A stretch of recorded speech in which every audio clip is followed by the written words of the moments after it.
G'day guys, we are here at Shawn and Ed Brewing in Dundas, Ontario, or Hamilton, mattering which map you're using, with the brewmaster. So introduce yourself maybe, tell us a little bit about your history. How did you get into the industry? Sure. I think because I'm a guy, right? It's genetic. Every guy wants to get into beer. And so in 1977, I was underage, and my name is Rob Creighton, by the way. I was underage, and I was looking for a summer job, and Labatt was paying $12 an hour. $12 an hour. That's like 40 in the 70s. Cold room. We're building a cold room.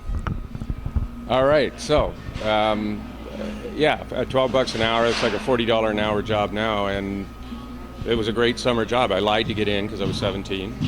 And yeah, when I started in '77, they gave me a job as a forklift driver, and then they discovered I didn't have a driver's license, so I couldn't have the job. So I think you'll be able to go.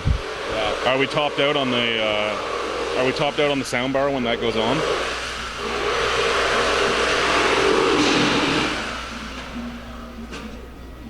Did that little sound bar in the corner top out when that was going on? Yeah.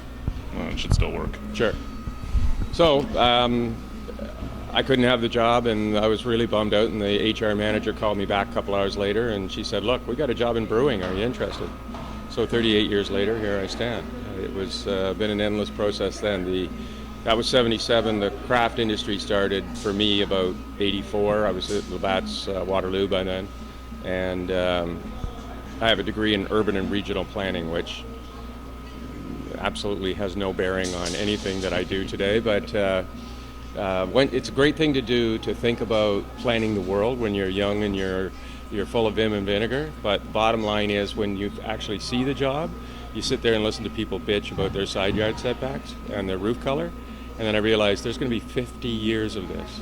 I worked for a guy named Jack Layton, and in Toronto. He was my poli-sci teacher, and I said, I don't give a shit about this lawyer's side yard setbacks or his roof color. And Jack told me, he goes, Rob, I think you're in the wrong business. So about 3 weeks later, I went back to the breweries, and I've been here ever since. So it's been good. It's been a good career.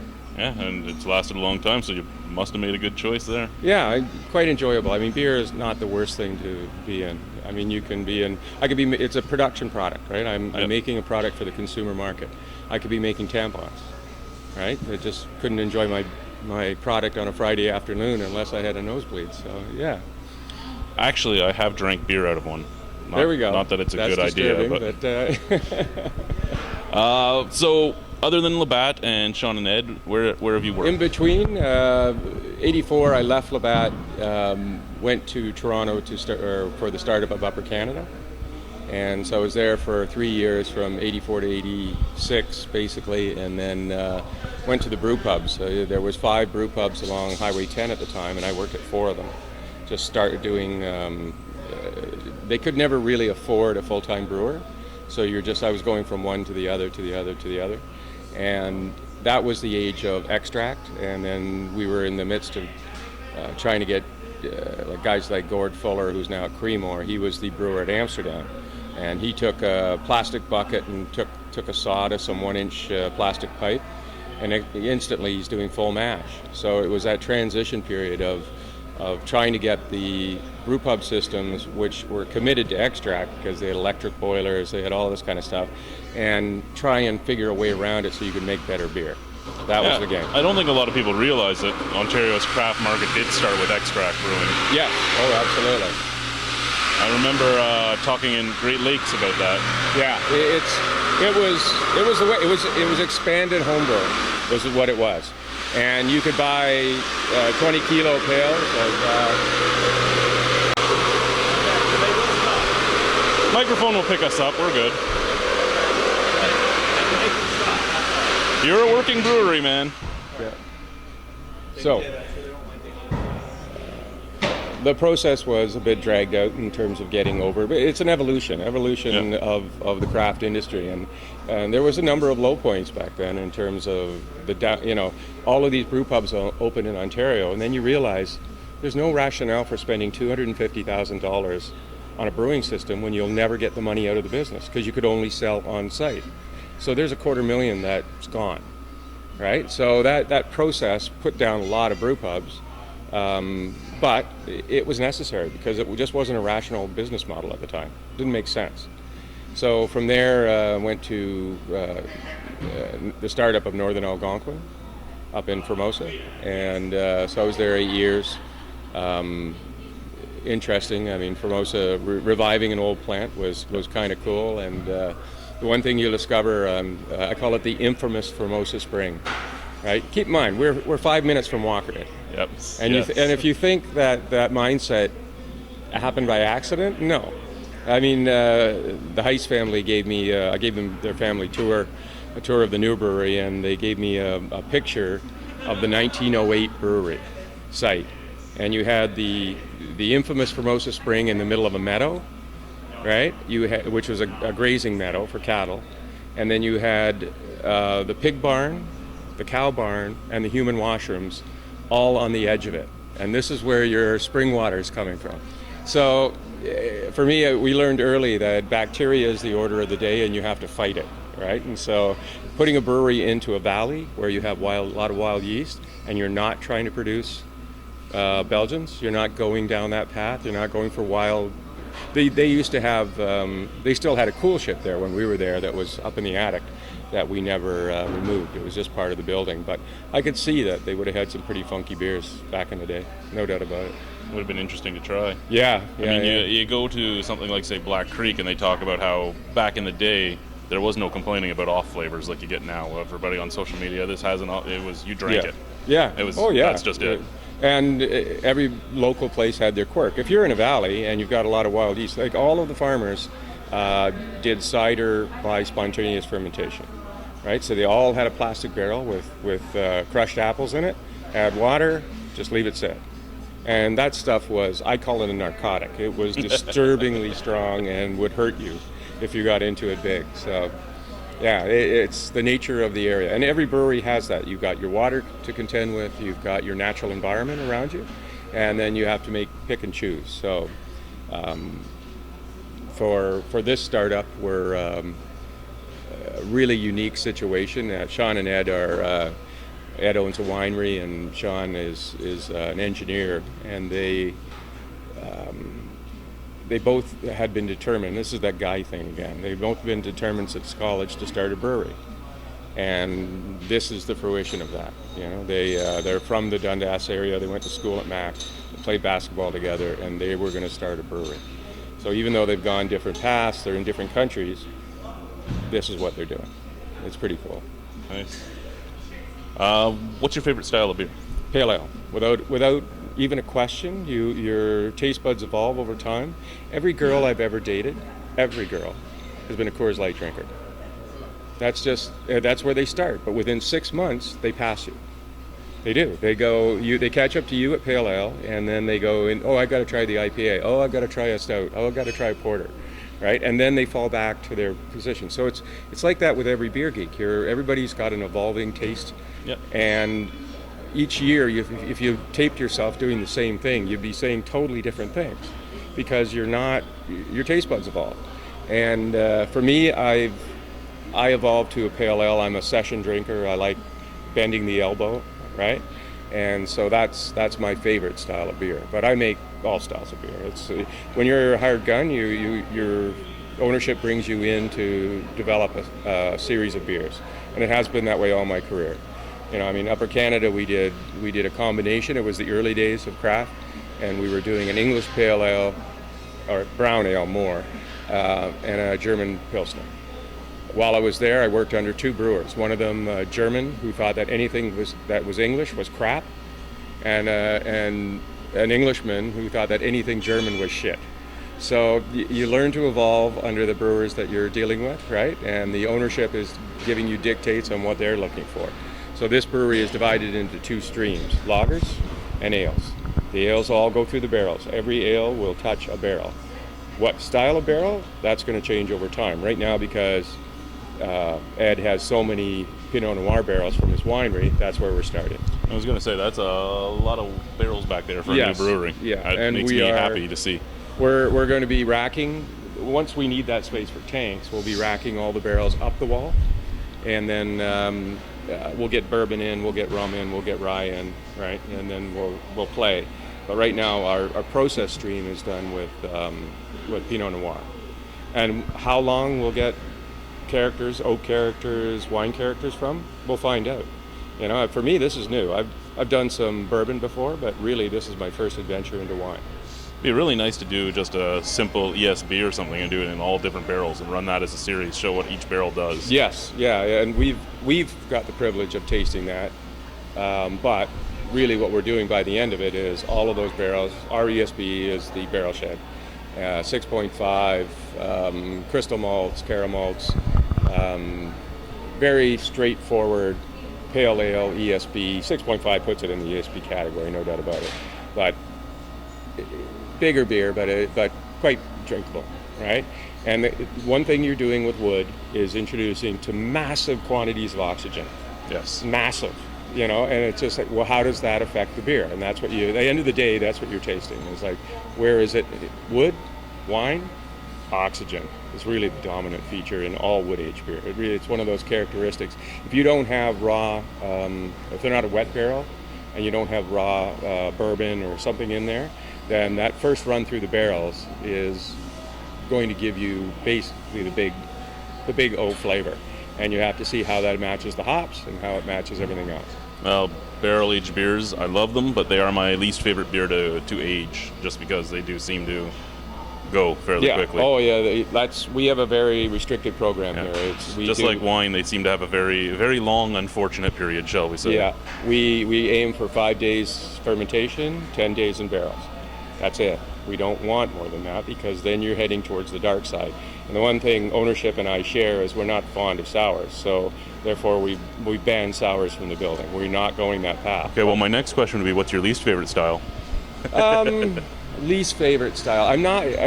One thing I've discovered from touring all of the Americas, I had a job where I stepped out of the brewing industry and they told me to go to every brewery in the United States and see what company could sell them. Yeah.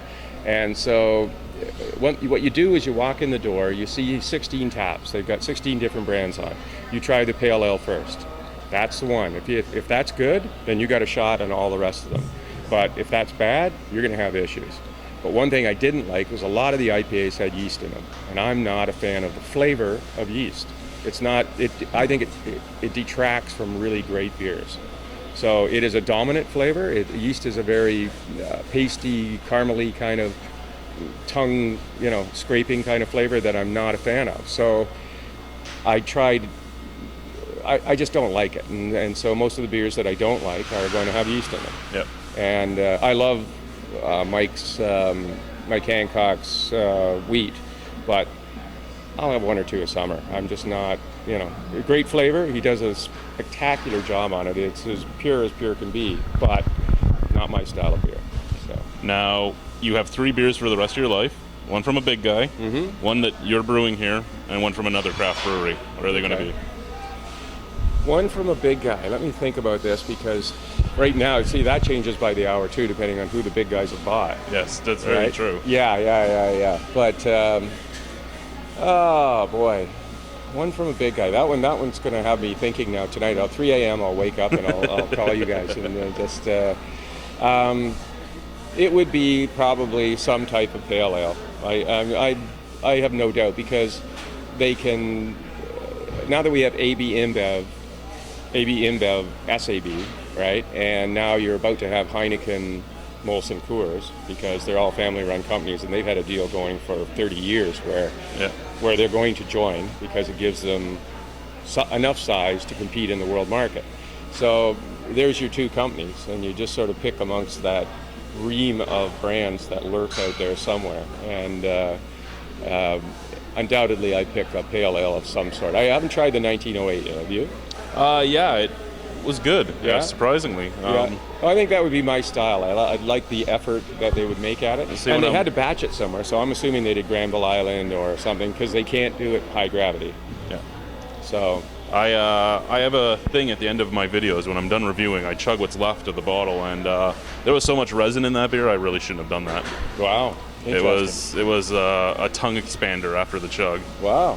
Wow. So So I'm looking forward to trying that one because that might fall into the category. It's not going to be Alexander Keith's, that I will guarantee you. So. And then one that you brew and one from another craft brewery. I have made a long line of pale ales and brown ales through my career that I've enjoyed. The last brewery was Grand River, and the Plowman's Ale. That was my session beer. Here it's going to be the Barrel Shed for sure. In the past, depending where we are, I've been involved in breweries in Michigan, where like Michigan Brewing, they're no longer in existence, but their pale ale was spectacular. Their IPA, I'm sure I would have loved it. Wasn't full of yeast, right? So it's sort of where you are. I've always liked Bell's. What the hell's their mainstream pale ale? Their Bell's. Come on, it'll hit me. Anyways, but yeah, as you travel, you try different beers. I was just down in Philadelphia at the CBC, and I must have tried 30 different pale ales, and I loved most of them. I would say that we're really evolving to a nice sweet spot where a lot of the products you try are really good beers, and full-bodied, malty, hoppy. They got everything going for them. So. Alrighty, and for our last two questions for you, and again, thank you for your time. But first, you've been in the industry for a long time, and you've been everywhere. How has the industry seemed to evolve between the big guys, the brew pubs, the small guys, and over time? I know, like a lot of people don't realize, they all think that it's just a giant factory when you go to the big guys. Now, I know there's a lot of computerized equipment and all that, but for the most part, the equipment is fairly the same. Right, but it's 1982 was the critical year because we made batch beer in the big breweries. Like we made Blue Light when I was at Labatt's. Still by the batch instead of high gravity. By the watered batch. down. And so the moment high gravity brewing came in, where you're making 10% beer and then you're cutting it with deaerated carbonated water down to Blue Light, Blue Ice, like Lakeport, for example. Yep. The most efficient brew house on the face of the earth because they had one wort. They never switched. So from that, they got Lakeport Light, Lakeport Lager, Lakeport Pilsner, Lakeport Ice, Lakeport Dry, Lakeport Strong, Lakeport Honey, just with the addition of honey flavor. And their dark beer, the red was usually just a darker. Was just an addition, and the Wee Willie was just a caramel addition. So all of it came from one wort. Much like the Simpsons joke. Yeah, Duff. Exactly. Right? The Duff classic. So, but that really worked, and it worked for them. So they, she made God knows how much money out of it. Yeah, and then she made a huge amount of money on the buyout too. Yeah. Oh, absolutely. So, I think the evolution of the big breweries is they are still in a state of shock. They're working with world concepts in terms of dollars, business. The Brazilians own AB InBev, SAB, and they are ruthless. Right? All my buddies that used to work at Labatt's, nobody made it to retirement. Nobody did. You just get chopped before you come into your peak years of costing the company money. They just fire you. That's standard fare. Yeah, I know that from a lot of salespeople too. Yeah. So it is. It's become quite a ruthless game at that level, and it's really. I think it detracts from what they are. I view this as great. I want them to be one company. Right, because then we know who the just competing against one. Yep, and then we know who the evil empire is. We all pull out our lightsabers and away we go. Right, this is good. We like this. So the plethora of craft breweries is. I think we were 170 in terms of manufacturers licenses in Ontario. I mean, 4 years ago there was 36. Since then, 2 more have opened. So wherever you have potable water in the world, you can have. I think they're set to have like 250 by the end of next year. Oh yeah, it's just insane. Well, imagine. So in your mind's eye, think about all the towns across Ontario, Ottawa region, just loaded with breweries. Stratford, say, how many will realistically be in Stratford? 4. St. Thomas. Niagara on the Lake. Yeah, Niagara on the Lake has already got 4. I think, doesn't it? Yeah. I mean, Fort Drury. I mean, really, how many can you put in Fort Drury? 3? There's one in Ridgeway, right? So I actually have ambitions to retire to Fort Erie, so it's one of those things. I like picking on them. It's good. Basically because housing's still reasonably cheap down there. Yeah. So the evolution is changing the game. My kid is 22. He's at college. He's spending my money buying craft beer, right? He's not buying cheap shit. He was at his first day at college. He was on Neil Wysick in Toronto. Everybody brings their beer up, you throw it into a bin, then you have a chugging contest, right? So you have to reach in, you don't know what you're going to get, you don't know what style you're going to get. It could be a can, could be a bottle, could be a twist top, and then you have to open it and then chug it. So it adds to the flavor of the game, right? Guy pulls out a Meisterbräu, a can of Meisterbräu. Well, that's like Old Milwaukee Light, so he pulls that out. My kid pulls out a Bone Shaker. He finds an opener, he cracks it open, he downs the bottle, and he sets it down. He takes a picture of it, and he texts me, and he goes, "Dad, this stuff is not chuggable."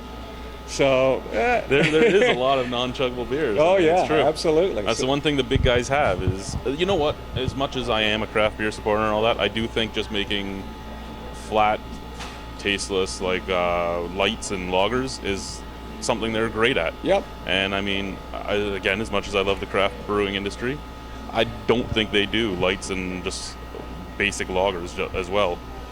Personally, it's all about beer: quality, Yeah. malt, water, yeast, hops. Corn syrup and adjunct is just a rice, whatever. It's just not. It's designed to lighten the flavor, and that's And not it where just we makes are. it cold and chuggable. We have 3 lagers here. We have our original, we have our lighter, and our darker. Right? Yep. Okay. What am I doing with this? Well, my original is actually lighter in color than my lighter because I wanted to add body, flavor, and the lighter is also hoppier than the original.